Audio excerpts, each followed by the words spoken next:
دعوتگر در خط کی روان است؟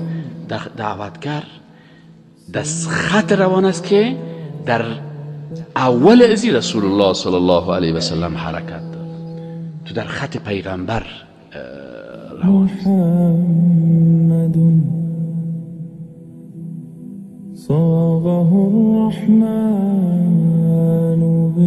و باید بفهمی که وقتی من دعوت شروع کردم در راه رسول الله صلی الله علیه و سلم رفتم، بشی پیش خود یک ساعت فکر کن که خب این رسول الله صلی الله علیه و سلم وقتی که دعوت شروع کرد چی سختی ها را ندید؟ آیا شخصیت من از شخصیت رسول الله صلی الله علیه و سلم برتر است؟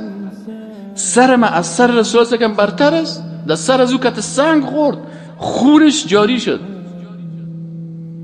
سر ناموسش تهمت کردن. دو تا دخترش ابو لهب خیست بر دو تا بچه خود گفت که ما شما را کتتان پدرتان خدا نمیگیریم تا که دخترای پیغمبر طلاق ندید. دو تا دختر رسول الله صلی الله علیه و سلم چی کرد؟ طلاق داد. دخترای شوهردار آمدن خانه پدر، چی کرد؟ گفت فلان شوهرای ما را طلاق داد، دست خالی روان ما کرد. باش که قلب پیغمبر در بگیره. سر خانم رسول الله صلی الله علیه و سلم مادر عمران، مادر ما و شما عایشه صدیقه رضی الله عنها سر از این تهمت زنا را کردن. چرا؟ با اون که پیغمبر این حال وقتی که اینی سختی ها را فهمیدی که در دعوت این تو مشکلات است، چی میکنی؟ باز متاثر نمیشی که والا بچه عمو که ما اتو گفت، بچه کاکا که اتو گفت، بیادرزاده ما تو گفت، پدر ما تو گفت، مادر ما تو گفت، تمام روز زبان شکایت باز میکنی. نه، منتظر هر چیز باشه. چرا گفت که وامر بالمعروف وانه عن المنکر واصبر علی ما اصابک. تو سر این مصیبت ها صبر بکن. این مصیبت زبانی می باشه، این مصیبت با دست می باشه، این مصیبت با قطع روابط می باشه، دیگه هیچ چیز نمیگه. اگر دعوت نکنی در هر مجلس که میشینی قراره متبور بشی، اونجا دول است، اونجا ساز است، اونجا رقص است، اونجا گناه هست، تو قرار دیگه شیشتی. باز مردم میگن چی حاجی صاحب چقدر خوب آدم است، درویش و فقیریم در این گوشه دنیا، با خوب و بد خلق جهان کار نداریم. در اتاق ششیم، در اون عروسی، در اون اتاق رقص است، در اونجا قمار است، در اونجا دخترها را میرقصانند، در اونجا زنا هست، در اونجا اختلاط است. ما دیگه با خوب و بد خلق جهان کار نداریم. او شاعر خانه خراب. الله میگه لتأمرن بالمعروف ولا تنهون عن المنکر. یا از حتما باید امر بالمعروف بکنی و حتما نهی عن المنکر باید بکنی. اگر نه باز عذاب الله که نازل شد از او کافر کرد. اول در فرق تو می باز نه که من نماز خوان بودم، نه که من دیندار بودم، نه که من آدم خوب بودم. باز الله میگه تو منافق هستی، تو بیدین هستی. افتؤمنون ببعض الکتاب و تکفرون ببعض. تنها به نماز ایمان داری، تنها به تسبیح ایمان داری، تنها به ذکر ایمان داری و تکفرون ببعض. اختلافه که گفت باز او کافر هستی، او را قبول نداری، دعوت قبول نداری. از این خاطر وقتی که فهمیدی که واصبر علی ما اصابک، منتظر هر مصیبت است. اگر به خاطر دعوت یک دشنام ببینی، در صف رسول الله صلی الله علیه و سلم داخل شدی،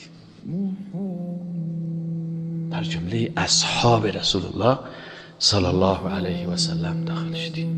در جمله اونو کسایی داخل شدی که میگه در آخر زمان رسول الله صلی الله علیه و سلم گفت که اتو کسایی میگه که باز از 50 کس کردن، از 50 نفر کردن اجر از او بیشتر است. گفتن یا رسول الله 50 نفر از بین خودشان یا 50 نفر از ما؟ گفتی 50 نفر از شما. تو چه وقت میتونی که از ابوبکر که در رتبه بلند شود؟ گفت پیغمبر است و ما ینطق عن الهوی. رتبه تو از رتبه ابوبکر صدیق بلند میشه.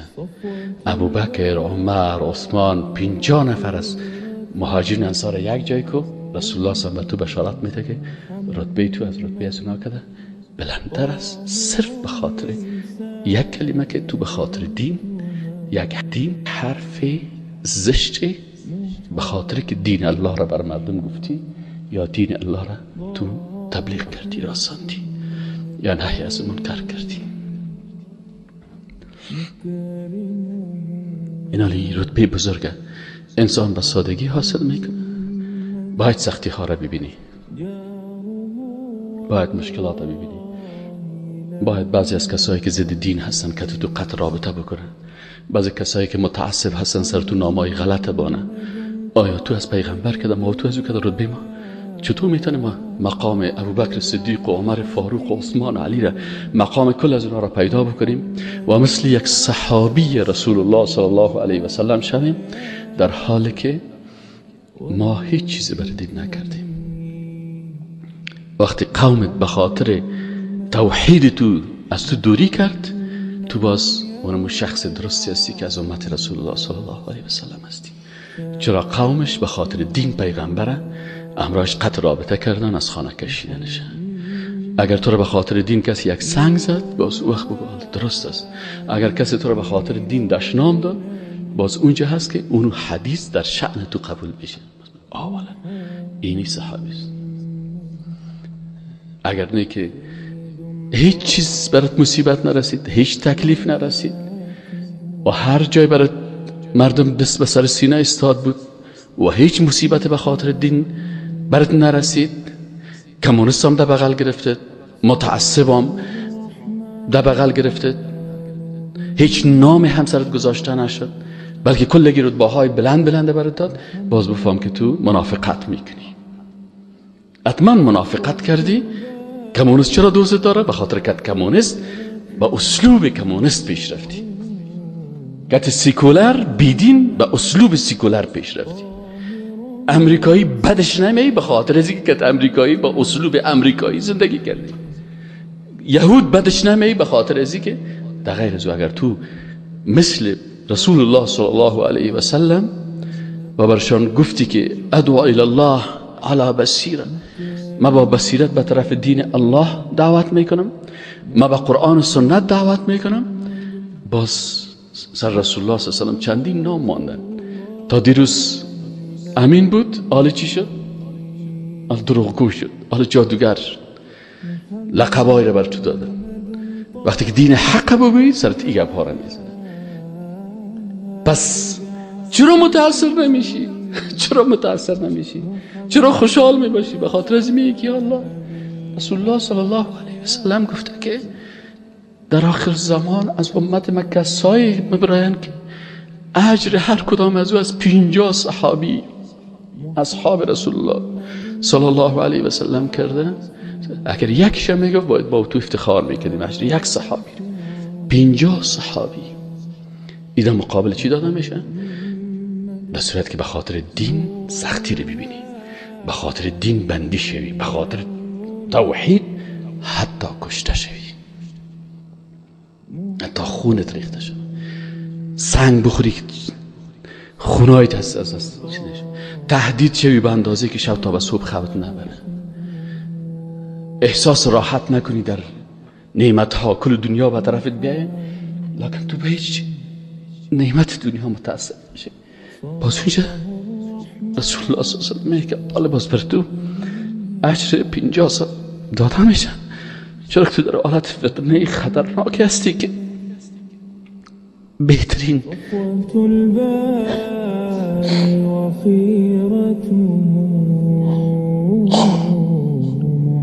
محمد طاهر من سائر الأمم محمد ضاحك للطيب. باز انسان به حالت میرسه که در زندگی میگه یا پروردگارم کاش که زیر زمین میبودم از زیارت کردم، از اقرب و اقارب، از بهترین دوستاست، رفیقاست، خانواده، از نزدیکترین اشخاص چیزایی را میشنوی. یک قرآن میگه لتسمعن من الذین اوتوا الکتاب والذین اشرکوا اذى کثیرا. از یهود میشنوی، از نصارا میشنوی، از مشرکین و مرتدین و از بدعتکاران.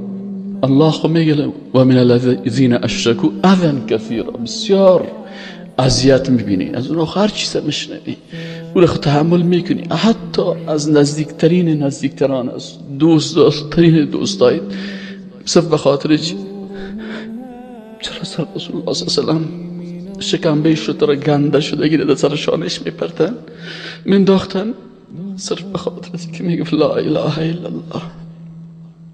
و ابوبکر به و بر مردم میگه شما کس را میکشین، میزین، اذیت میکنین، که میگه لا اله الا الله. خیلی دشمنیتان به خاطر چی است؟ صرف دشمنی به خاطر از این است که صرف دشمنی از اینا به خاطر لا اله الا الله است، به خاطر محمد رسول الله است، به خاطر از این است که ما تعهدات خدا که با لا اله الا الله کردیم، یا الله بغیر از ذات تو به کس دیگه عبادت نمیکنیم. چی گفتیم دیگه؟ اما کردیم که کت مشرک نرفتیم، غیر الله را عبادت نکردیم، سجده به غیر الله نکردیم. گناه ما چی هست؟ به خاطر از بغیر از شریعت الله قوانین کفری دیگران را نپذیرفتیم، و به خاطر از که بر خود رهبری را به غیر از رسول الله صلی الله علیه و سلم اختیار نکردیم. اینمی 3 گناه اساسی هست. 3 تعهد در یک مسلمان مؤمن در شرایط فعلی 3 گناه بسیار بزرگ است. چرا عبادت غیر الله را نمی کنی؟ چرا با مخلوق سر سجده پایین نمی کنی؟ چرا قانون کفر نمی پذیری؟ و چرا رهبریت رسول الله صلی الله علیه و سلم؟